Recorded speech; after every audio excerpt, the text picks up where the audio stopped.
Welcome. In this tutorial, we will guide you through the steps to display your nickname at the top of your Facebook profile using a PC.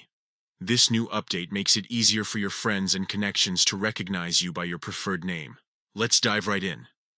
First, open Facebook and log into your account. If you're not already on the homepage, simply navigate to www.facebook.com and enter your credentials.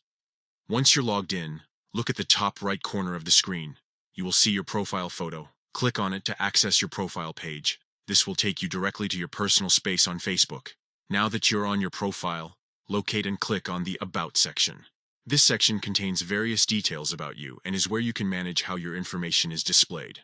Within the About section, find the tab labeled Details About You. Here, you can add or edit various names associated with your account. Look for the option that says Add a Nickname under the Other Names category. When you click on this option, a drop-down menu will appear. From this menu, select Nickname as the type of name you want to add. Now, type in the nickname you wish to display.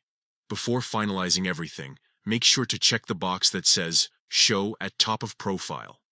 This step is crucial because it ensures that your nickname will be prominently displayed at the top of your profile for everyone to see. Finally, click on the Save button to apply these changes. Your nickname will now be visible at the top of your Facebook profile, making it easier for friends and acquaintances to address you by the name you prefer. And there you have it. By following these simple steps, you've successfully updated your Facebook profile to showcase your nickname. Thank you for watching this tutorial. Be sure to explore more tips and tricks to personalize your social media experience.